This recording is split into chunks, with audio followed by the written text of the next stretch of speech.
As soon as he had finished sacrificing the burnt offering, Jehu went out and told his officers and men, "Go in and kill the whole bunch of them. Don't let a single one escape." So they slaughtered them all and dragged their bodies outside. Then Jehu's men went into the inner temple, dragged out the pillar used for the worship of Baal, and burned it. They wrecked the temple and converted it into a public toilet, which it still is today. Thus Jehu destroyed every trace of Baal from Israel. However, he didn't destroy the golden calves at Bethel and Dan. This was the great sin of Jeroboam, son of Nebat, for it resulted in all Israel sinning. Afterwards the Lord said to Jehu, "You have done well in following my instructions to destroy the dynasty of Ahab. Because of this I will cause your son, your grandson, and your great-grandson to be the kings of Israel." But Jehu didn't follow the Lord God of Israel with all his heart, for he continued to worship Jeroboam's gold calves that had been the cause of such great sin in Israel. At about that time the Lord began to whittle down the size of Israel. King Hazael conquered several sections of the country east of the Jordan River, as well as all of Gilead, Gad, and Reuben. He also conquered parts of Manasseh, from the Aror River in the valley of Arnon as far as Gilead and Bashan.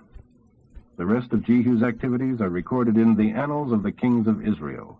When Jehu died, he was buried in Samaria, and his son Jehoahaz became the new king. In all, Jehu reigned as king of Israel in Samaria for 28 years. Chapter 11. When Athaliah, the mother of King Ahaziah of Judah, learned that her son was dead, she killed all of his children, except for his year-old son Joash. Joash was rescued by his aunt Jehosheba, who was a sister of King Ahaziah, for she was a daughter of King Jehoram, Ahaziah's father. She stole him away from among the rest of the king's children who were waiting to be slain, and hid him and his nurse in a storeroom of the temple. They lived there for 6 years while Athaliah reigned as queen. In the 7th year of Queen Athaliah's reign, Jehoiada the priest summoned the officers of the palace guard and the queen's bodyguard. He met them in the temple, swore them to secrecy, and showed them the king's son. Then he gave them their instructions. A third of those who are on duty on the Sabbath are to guard the palace. The other 2/3 shall stand guard at the temple, surround the king, weapons in hand, and kill anyone who tries to break through. Stay with the king at all times. So the officers followed Jehoiada's instructions. They brought to Jehoiada the men who were going off duty on the Sabbath, and those who were coming on duty. And he armed them from the supply of spears and shields in the temple that had belonged to King David. The guards, with weapons ready, stood across the front of the sanctuary and surrounded the altar, which was near Joash's hideaway. Then Jehoiada brought out the young prince and put the crown upon his head, and gave him a copy of the 10 Commandments, and anointed him as king. Then everyone clapped and shouted, "Long live the king! Long live the king!" When Athaliah heard all the noise, she ran into the temple and saw the new king standing beside the pillar, as was the custom at times of coronation, surrounded by her bodyguard and many trumpeters, and everyone was rejoicing and blowing trumpets. "Treason! Treason!" She screamed and began to tear her clothes. "Get her out of here!" shouted Jehoiada to the officers of the guard. "Don't kill her here in the temple, but kill anyone who tries to come to her rescue." So they dragged her to the palace stables and killed her there. Jehoiada made a treaty between the Lord, the king, and the people, that they would be the Lord's people. He also made a contract between the king and the people. Everyone went over to the temple of Baal and tore it down, breaking the altars and images, and killing Mattan, the priest of Baal, in front of the altar. And Jehoiada set guards at the temple of the Lord. Then he and the officers and the guard and all the people led the king from the temple, past the guardhouse, and into the palace. And he sat upon the king's throne. So everyone was happy, and the city settled back into quietness after Athaliah's death. Joash was 7 years old when he became king. Chapter 12. It was 7 years after Jehu had become the king of Israel that Joash became the king of Judah. He reigned in Jerusalem for 40 years. His mother was Zibiah from Beersheba. All his life Joash did what was right, because Jehoiada the high priest instructed him. Even so, he didn't destroy the shrines on the hills. The people still sacrificed and burned incense there. One day, King Joash said to Jehoiada, The temple building needs repairing. Whenever anyone brings a contribution to the Lord, whether it is a regular assessment or some special gift, use it to pay for whatever repairs are needed. But in the 23rd year of his reign, the temple was still in disrepair. So Joash called for Jehoiada and the other priests and asked them, Why haven't you done anything about the temple? Now don't use any more money for your own needs. From now on, it must all be spent on getting the temple into good condition. So the priests agreed to set up a special repair fund that would not go through their hands, lest it be diverted to care for their personal needs. Jehoiada the priest bored a hole in the lid of a large chest and set it on the right-hand side of the altar at the temple entrance. The doorkeepers put all of the people's contributions into it. Whenever the chest became full, the king's financial secretary and the high priest counted it, put it into bags, and gave it to the construction superintendents to pay the carpenters, stonemasons, quarrymen, timber dealers, and stone merchants, and to buy the other materials needed to repair the temple of the Lord. It was not used to buy silver cups, gold snuffers, bowls, trumpets, or similar articles, but only for repairs to the building. No accounting was required from the construction superintendents, for they were honest and faithful men. However, the money that was contributed for guilt offerings and sin offerings was given to the priests for their own use. It was not put into the chest. About this time, King Hazael of Syria went to war against Gath and captured it. Then he moved on toward Jerusalem to attack it. King Joash took all the sacred objects that his ancestors, Jehoshaphat, Jehoram, and Ahaziah, the kings of Judah, had dedicated, along with what he himself had dedicated, and all the gold in the treasuries of the temple and the palace, and sent it to Hazael. So Hazael called off the attack. The rest of the history of Joash is recorded in the annals of the kings of Judah. But his officers plotted against him, and assassinated him in his royal residence at Millo, on the road to Silla. The assassins were Jazakar, the son of Shimeath, and Jehozabad, the son of Shomer, both trusted aides. He was buried in the royal cemetery in Jerusalem, and his son Amaziah became the new king. Chapter 13. Jehoahaz, the son of Jehu, began a 17-year reign over Israel during the 23rd year of the reign of King Joash of Judah. But he was an evil king, and he followed the wicked paths of Jeroboam, who had caused Israel to sin. So the Lord was very angry with Israel, and he continually allowed King Hazael of Syria and his son Ben-Hadad to conquer them. But Jehoahaz prayed for the Lord's help, and the Lord listened to him, for the Lord saw how terribly the king of Syria was oppressing Israel. So the Lord raised up leaders among the Israelis to rescue them from the tyranny of the Syrians. And then Israel lived in safety again, as they had in former days. But they continued to sin, following the evil ways of Jeroboam, and they continued to worship the goddess Asherah at Samaria. Finally, the Lord reduced Jehoahaz's army to 50 mounted troops, 10 chariots, and 10,000 infantry. For the king of Syria had destroyed the others as though they were dust beneath his feet. The rest of the history of Jehoahaz is recorded in the annals of the kings of Israel. Jehoahaz died and was buried in Samaria, and his son Joash reigned in Samaria for 16 years. He came to the throne in the 37th year of the reign of King Joash of Judah. But he was an evil man, for, like Jeroboam, he encouraged the people to worship idols and led them into sin. The rest of the history of the reign of Joash, including his wars against King Amaziah of Judah, are written in the annals of the kings of Israel. Joash died and was buried in Samaria with the other kings of Israel, and Jeroboam II became the new king. When Elisha was in his last illness, King Joash visited him and wept over him. My father! My father! You are the strength of Israel! Elisha told him, Get a bow and some arrows. and he did. Open that eastern window. Then he told the king to put his hand upon the bow, and Elisha laid his own hands upon the king's hands. Shoot! Elisha commanded, and he did. Then Elisha proclaimed, This is the Lord's arrow, full of victory over Syria. For you will completely conquer the Syrians at Aphek. Now, pick up the other arrows and strike them against the floor. So the king picked them up and struck the floor 3 times. But the prophet was angry with him.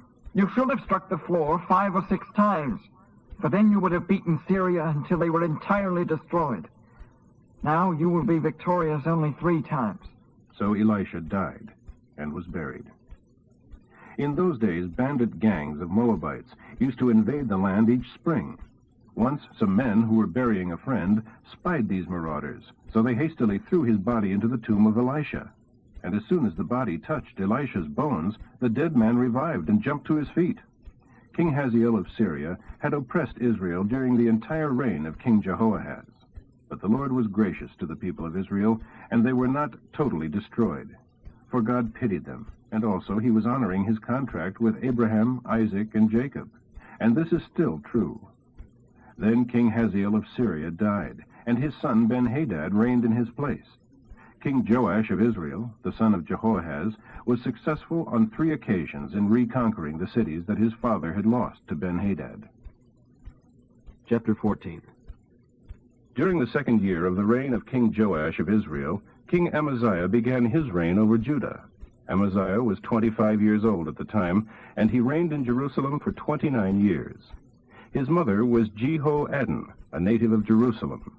He was a good king in the Lord's sight, though not quite like his ancestor David, but he was as good a king as his father Joash. However, he didn't destroy the shrines on the hills, so the people still sacrificed and burned incense there. As soon as he had a firm grip on the kingdom, he killed the men who had assassinated his father. But he didn't kill their children, for the Lord had commanded through the law of Moses that fathers shall not be killed for their children, nor children for the sins of their fathers.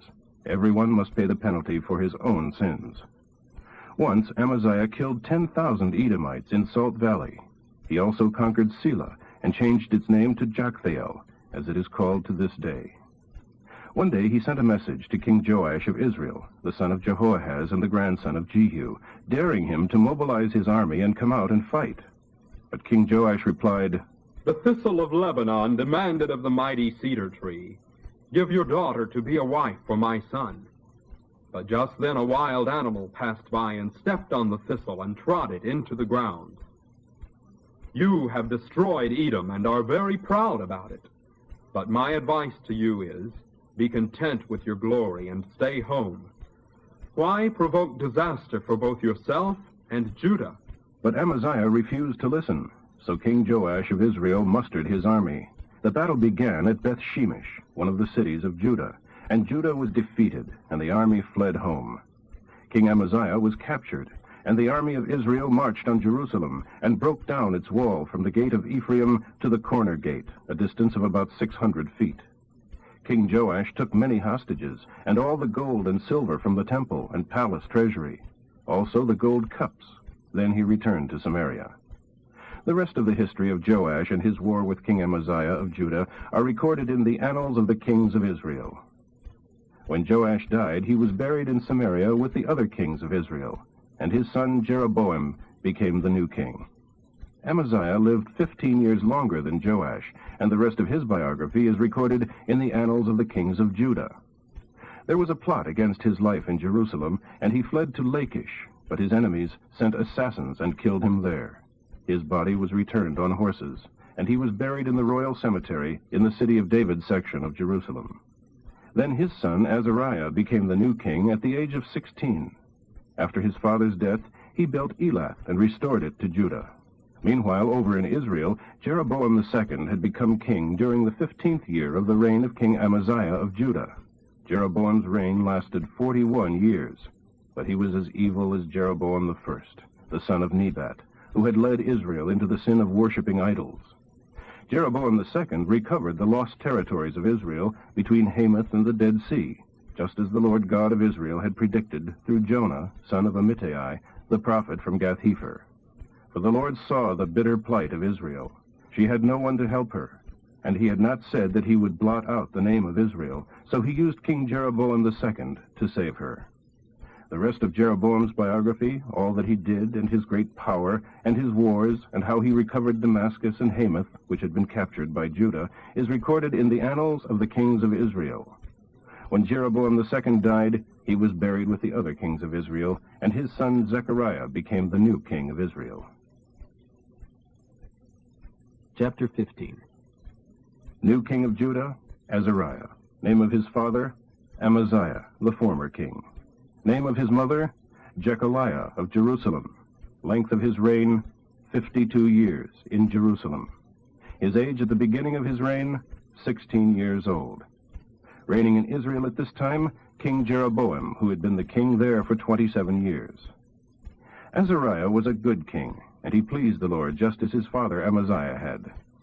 But like his predecessors, he didn't destroy the shrines on the hills where the people sacrificed and burned incense. Because of this, the Lord struck him with leprosy, which lasted until the day of his death. So he lived in a house by himself, and his son Jotham was the acting king.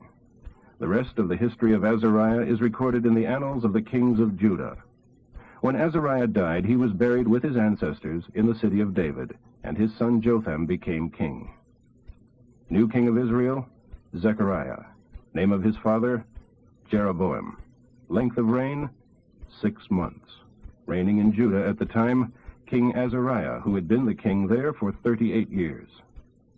But Zechariah was an evil king in the Lord's opinion, just like his ancestors. Like Jeroboam I, the son of Nebat, he encouraged Israel in the sin of worshiping idols.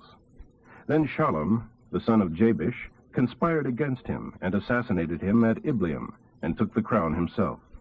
The rest of the history of Zechariah's reign is found in the annals of the kings of Israel. So the Lord's statement to Jehu came true, that Jehu's son, grandson, and great-grandson would be kings of Israel. New king of Israel, Shallum. Father's name, Jabesh. Length of reign, 1 month. Reigning in Judah at that time, King Uzziah, who had been the king there for 39 years. 1 month after Shallum became king, Menahem, the son of Gadai, came to Samaria from Tirzah and assassinated him and took the throne.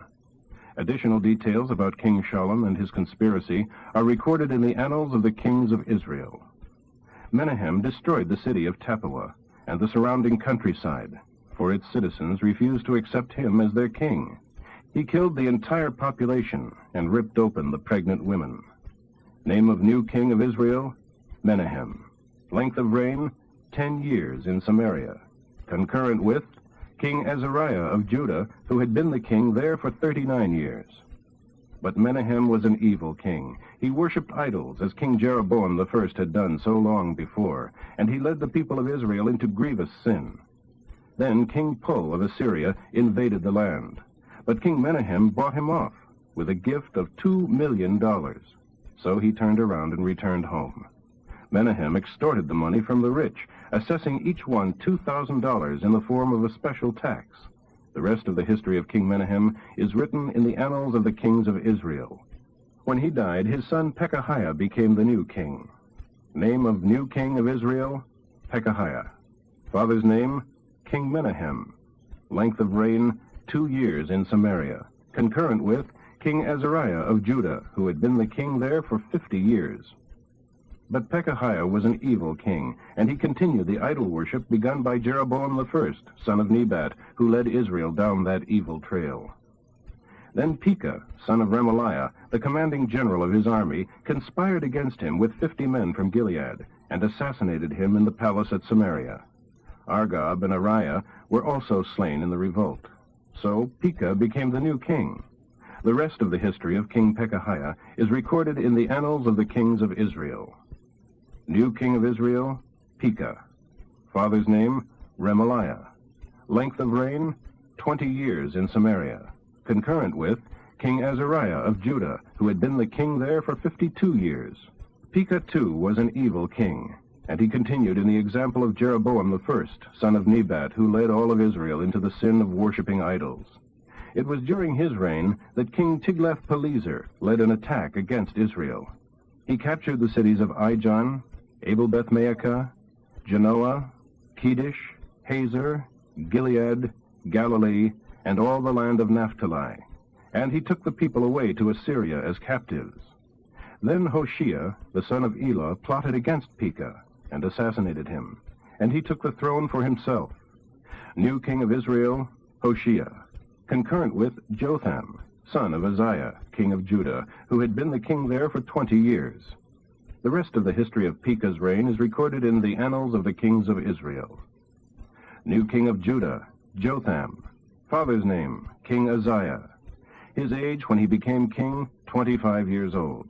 Duration of his reign, 16 years in Jerusalem. Mother's name, Jerusha, daughter of Zadok.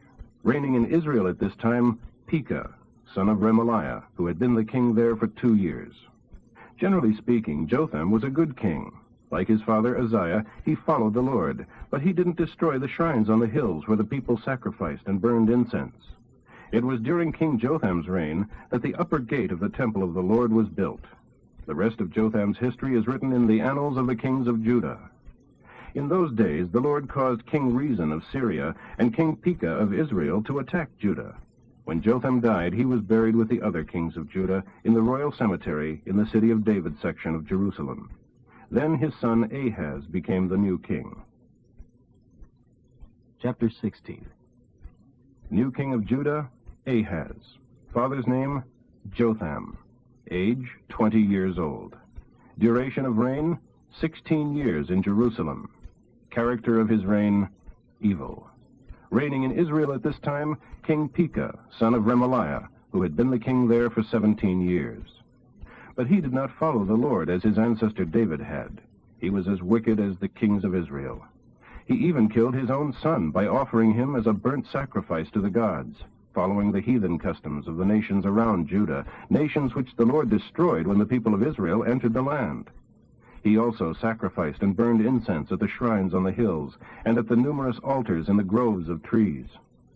Then King Rezin of Syria and King Pekah, son of Remaliah, of Israel, declared war on Ahaz and besieged Jerusalem. But they did not conquer it. However, at that time King Rezin of Syria recovered the city of Elath for Syria. He drove out the Jews and sent Syrians to live there, as they do to this day. King Ahaz sent a messenger to King Tiglath-Pileser of Assyria, begging him to help him fight the attacking armies of Syria and Israel. Ahaz took the silver and gold from the temple and from the royal vaults and sent it as a payment to the Assyrian king. So the Assyrians attacked Damascus, the capital of Syria. They took away the population of the city as captives, resettling them in Kir, and King Rezin of Syria was killed. King Ahaz now went to Damascus to meet with King Tiglath-Pileser, and while he was there, he noticed an unusual altar in a heathen temple. He jotted down its dimensions and made a sketch, and sent it back to Uriah the priest with a detailed description.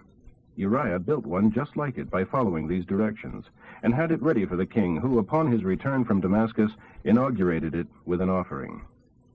The king presented a burnt offering and a grain offering, poured a drink offering over it, and sprinkled the blood of peace offerings upon it. Then he removed the old bronze altar from the front of the temple. It stood between the temple entrance and the new altar, and placed it on the north side of the new altar. He instructed Uriah the priest to use the new altar for the sacrifices of burnt offering, the evening grain offering, the king's burnt offering and grain offering, and the offerings of the people, including their drink offerings. The blood from the burnt offerings and sacrifices was also to be sprinkled over the new altar. So the old altar was used only for purposes of divination. He said, The old bronze altar will be only for my personal use. Uriah the priest did as King Ahaz instructed him.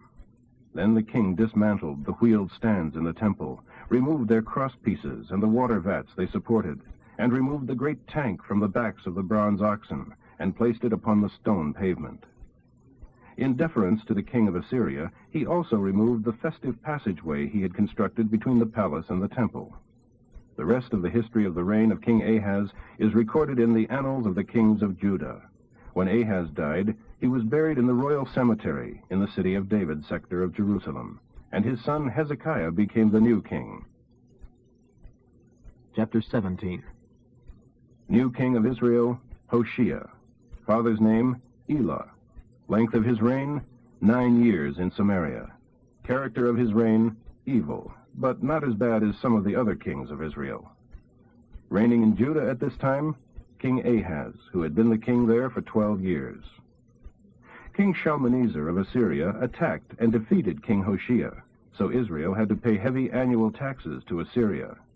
Then Hoshea conspired against the king of Assyria by asking King So of Egypt to help him shake free of Assyria's power, but this treachery was discovered. At the same time, he refused to pay the annual tribute to Assyria, so the king of Assyria put him in prison and in chains for his rebellion. Now the land of Israel was filled with Assyrian troops for 3 years, besieging Samaria, the capital city of Israel. Finally, in the 9th year of King Hoshea's reign, Samaria fell, and the people of Israel were exiled to Assyria. They were placed in colonies in the city of Halah, and along the banks of the Habor River in Gozan, and among the cities of the Medes. This disaster came upon the nation of Israel because the people worshipped other gods, thus sinning against the Lord their God, who had brought them safely out of their slavery in Egypt. They had followed the evil customs of the nations which the Lord had cast out from before them. The people of Israel had also secretly done many things that were wrong, and they had built altars to other gods throughout the land. They had placed obelisks and idols at the top of every hill and under every green tree, and they had burned incense to the gods of the very nations which the Lord had cleared out of the land when Israel came in. So the people of Israel had done many evil things, and the Lord was very angry. Yes, they worshipped idols despite the Lord's specific and repeated warnings.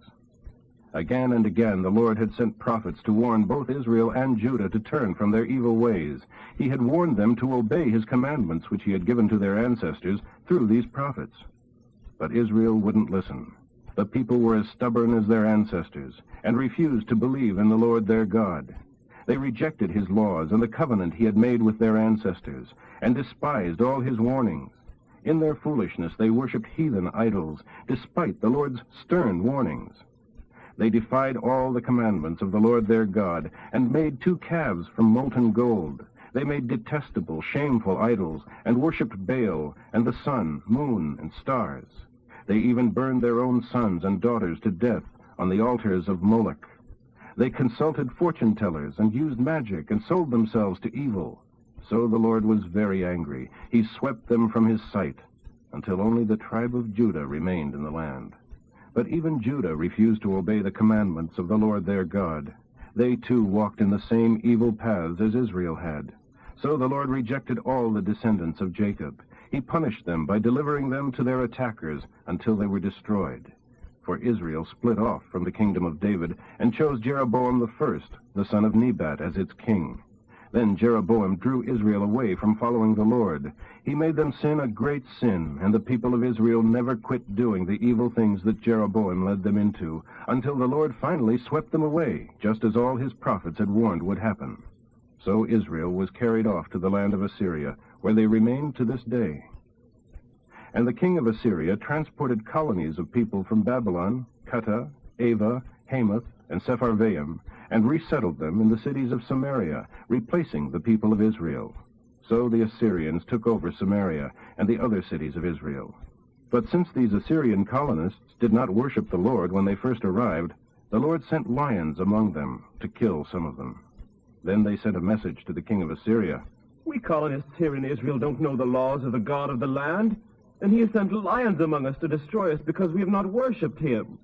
The king of Assyria then decreed that one of the exiled priests from Samaria should return to Israel and teach the new residents the laws of the God of the land.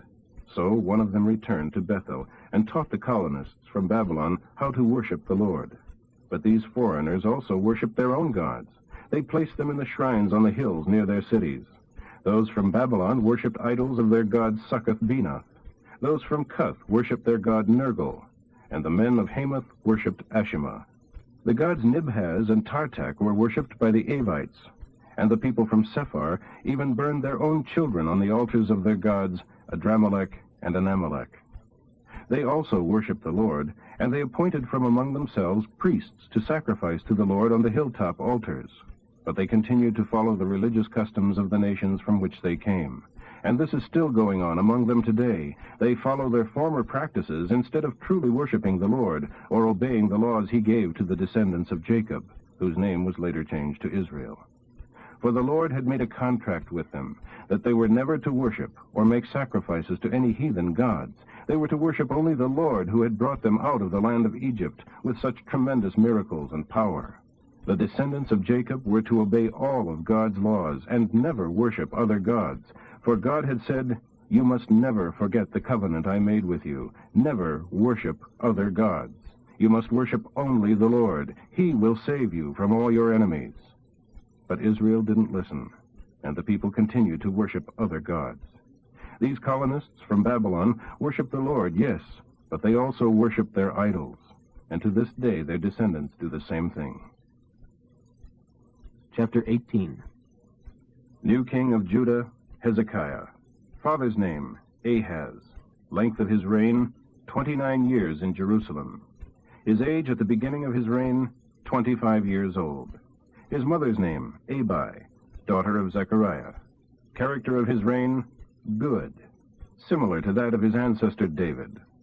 Reigning in Israel at this time, King Hoshea, son of Elah, who had been the king there for 3 years. He removed the shrines on the hills, broke down the obelisks, knocked down the shameful idols of Asherah, and broke up the bronze serpent that Moses had made, because the people of Israel had begun to worship it by burning incense to it, even though, as King Hezekiah pointed out to them, it was merely a piece of bronze. He trusted very strongly in the Lord God of Israel. In fact, none of the kings before or after him were as close to God as he was, for he followed the Lord in everything, and carefully obeyed all of God's commands to Moses.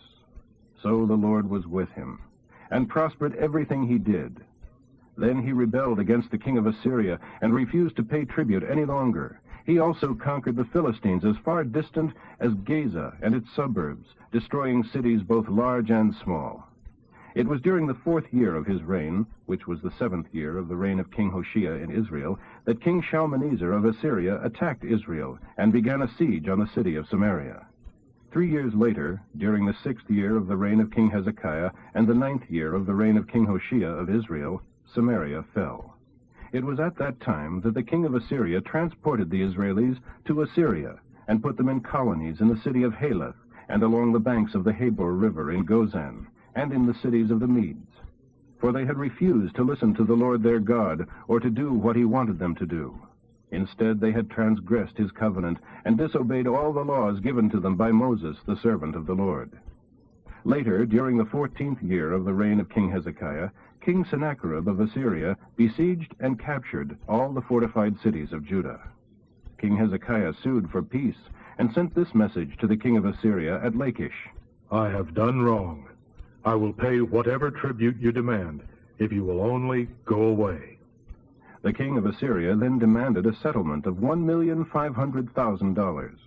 To gather this amount, King Hezekiah used all the silver stored in the temple and in the palace treasury. He even stripped off the gold from the temple doors, and from the doorposts he had overlaid with gold, and gave it all to the Assyrian king. Nevertheless, the king of Assyria sent his field marshal, his chief treasurer, and his chief of staff from Lachish with a great army, and they camped along the highway beside the field where cloth was bleached, near the conduit of the upper pool. They demanded that King Hezekiah come out to speak to them, but instead he sent a truce delegation of the following men: Eliakim, his business manager, Shebna, his secretary, and Joah, his royal historian. Then the Assyrian general sent this message to King Hezekiah. The great king of Assyria says, "No one can save you from my power. You need more than mere promises of help before rebelling against me. But which of your allies will give you more than words? Egypt? If you lean on Egypt, you will find it'll be a stick that breaks beneath your weight and pierces your hand. The Egyptian pharaoh is totally unreliable. And if you say, we're trusting the Lord to rescue us, just remember that he is the very one whose hilltop altars you've destroyed. For you require everyone to worship at the altar in Jerusalem. I'll tell you what. Make a bet with my master, the king of Assyria. If you have 2,000 men left who can ride horses, we'll furnish the horses. And with an army as small as yours, you are no threat to even the least lieutenant in charge of the smallest contingent in my master's army. Even if Egypt supplies you with horses and chariots, it will do no good. And do you think we have come here on our own? No! The Lord sent us and told us, go and destroy this nation. Then Eliakim, Shebna, and Joah said to them, Please speak in Aramaic, for we understand it. Don't use Hebrew, for the people standing on the walls will hear you. But the Assyrian general replied, Has my master sent me to speak only to you and to your master? Hasn't he sent me to the people on the walls too? for they are doomed with you to eat their own excrement and drink their own urine. Then the Assyrian ambassador shouted in Hebrew to the people on the wall, Listen to the great king of Assyria! Don't let King Hezekiah fool you. He will never be able to save you from my power. Don't let him fool you into trusting in the Lord to rescue you. Don't listen to King Hezekiah. Surrender.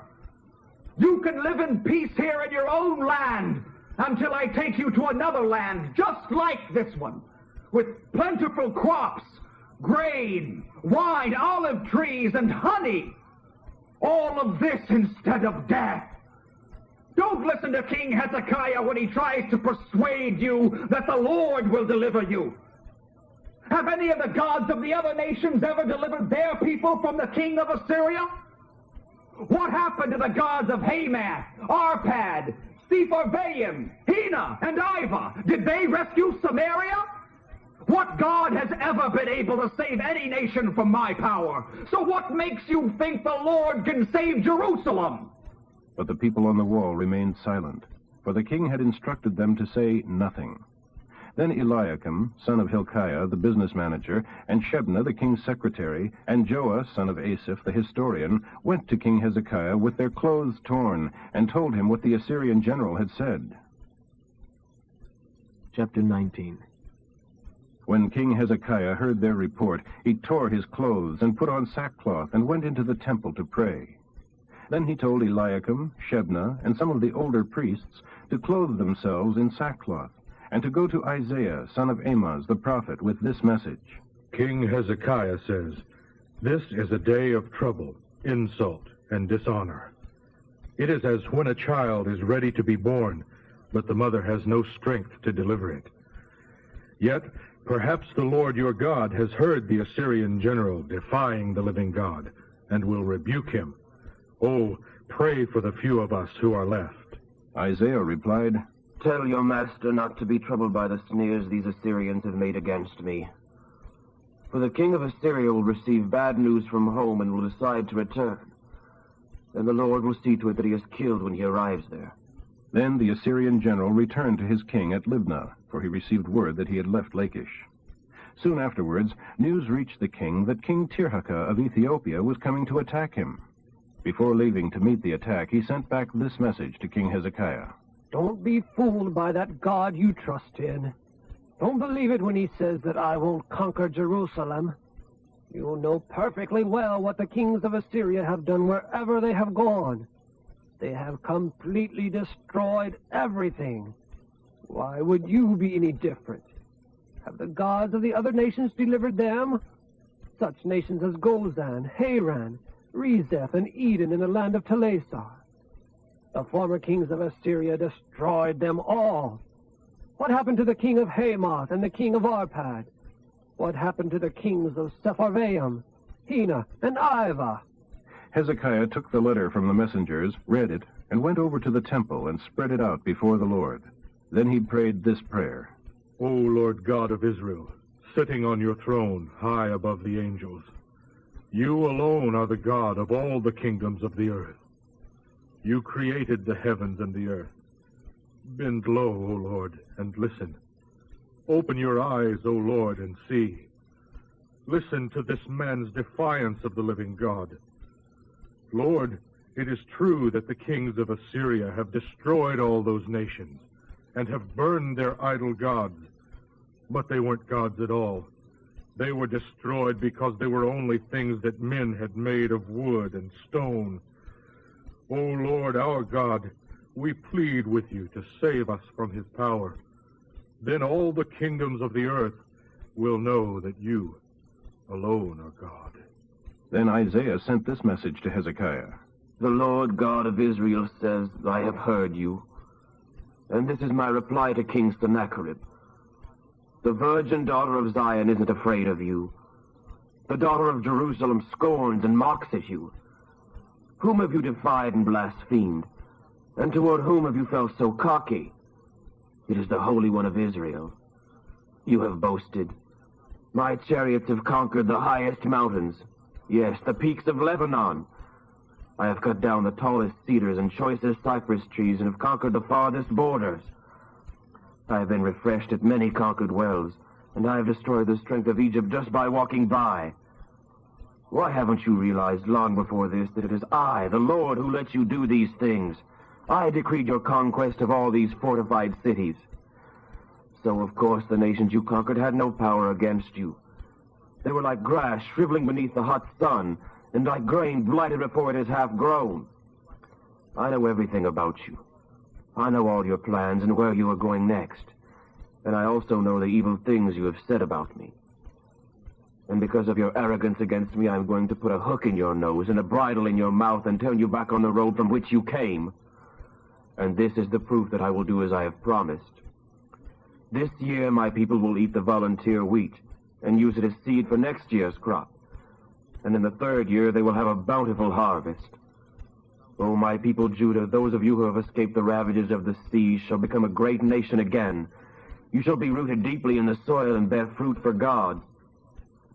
The remnant of my people shall become strong in Jerusalem. The Lord is eager to cause this to happen. And my command concerning the king of Assyria is that he shall not enter this city. He shall not stand before it with a shield, nor build a ramp against its wall, nor even shoot an arrow into it. He shall return by the road he came. For I will defend and save this city for the sake of my own name, and for the sake of my servant, David. That very night, the angel of the Lord killed 185,000 Assyrian troops, and dead bodies were seen all across the landscape in the morning. Then King Sennacherib returned to Nineveh, and as he was worshipping in the temple of his god Nisroch, his sons Adramelech and Sharezer killed him. They escaped into eastern Turkey, the land of Ararat, and his son Esarhaddon became the new king. Chapter 20. Hezekiah now became deathly sick, and Isaiah the prophet went to visit him. Set your affairs in order and prepare to die. The Lord says you won't recover. Hezekiah turned his face to the wall. O Lord, remember how I've always tried to obey you and to please you in everything I do. Then he broke down and cried. So before Isaiah had left the courtyard, the Lord spoke to him again. Go back to Hezekiah, the leader of my people, and tell him that the Lord God of his ancestor David has heard his prayer and seen his tears. I will heal him, and 3 days from now he will be out of bed and at the temple. I will add 15 years to his life, and save him and this city from the king of Assyria. And it will all be done for the glory of my own name, and for the sake of my servant David. Isaiah then instructed Hezekiah to boil some dried figs, and to make a paste of them, and spread it on the boil. And he recovered. Meanwhile, King Hezekiah had said to Isaiah, Do a miracle to prove to me that the Lord will heal me, and that I will be able to go to the temple again 3 days from now. All right. The Lord will give you a proof. Do you want the shadow on the sundial to go forward 10 points, or backward 10 points? The shadow always moves forward. Make it go backward. So Isaiah asked the Lord to do this, and he caused the shadow to move 10 points backward on the sundial of Ahaz. At that time, Merodach-Baladan, the son of King Baladan of Babylon, sent ambassadors with greetings and a present to Hezekiah, for he had learned of his sickness. Hezekiah welcomed them and showed them all his treasures, the silver, gold, spices, aromatic oils, the armory, everything. Then Isaiah went to King Hezekiah and asked him, What did these men want? Where are they from? From far away in Babylon. What have they seen in your palace? Everything. I showed them all my treasures. Then Isaiah said to Hezekiah, Listen to the word of the Lord. The time will come when everything in this palace shall be carried to Babylon. All the treasures of your ancestors will be taken. Nothing shall be left. Some of your own sons will be taken away and made into eunuchs who will serve in the palace of the king of Babylon. All right. If this is what the Lord wants, it is good. At least there will be peace and security during the remainder of my own life. The rest of the history of Hezekiah and his great deeds, including the pool and conduit he made, and how he brought water into the city, are recorded in the annals of the kings of Judah. When he died, his son Manasseh became the new king.